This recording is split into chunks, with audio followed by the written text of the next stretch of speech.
भगवती पोखर बिहार, भगवती पोखर बिहार, भगवती पोखर बिहार। लागल बा पोहरा हयाइल दशहरा कलसा भरा दिन जी।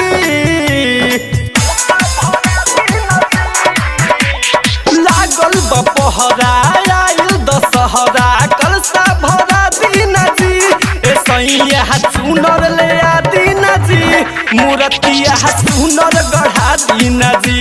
ए सैया चुनर मंगा दिन जी, मूर्तिया चुनर गढ़ा दिन जी।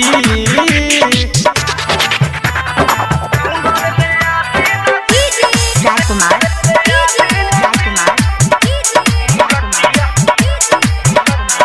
भगवती पोखर बिहार, भगवती पोखर बिहार, भगवती पोखर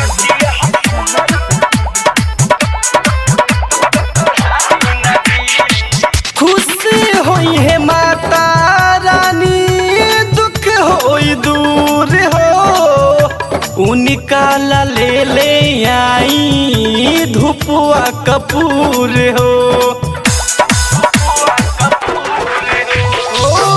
खुश होई है माता रानी, दुख होई दूर हो। उनका ला ले आई धुपुआ कपूर हो। अड़हुल के फूल चंदन के धूल पंडित बोला दीन जी। अड़हुल के फूल चंदन के धूल पंडित बोला दीन जी। ए सैया चुनर ले आ दीन जी, मूर्तिया सुनर सजा दीन जी।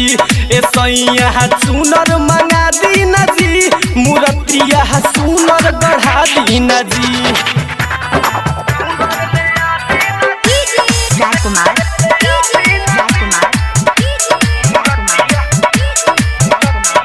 भगवती पोखर बिहार, भगवती पोखर बिहार, भगवती पोखर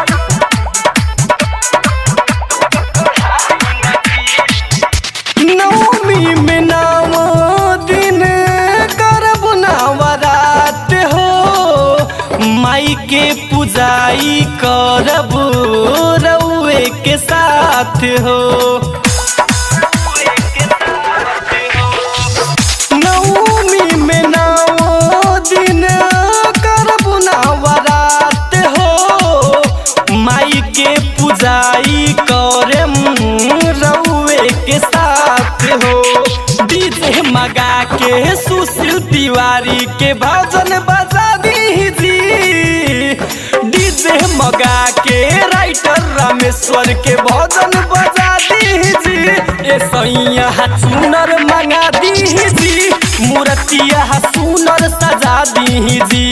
ए सैया चुनर मंगा दीजी, मूर्तिया सुनर गढ़ा दीजी। SBFD Recording Studio, Nepal।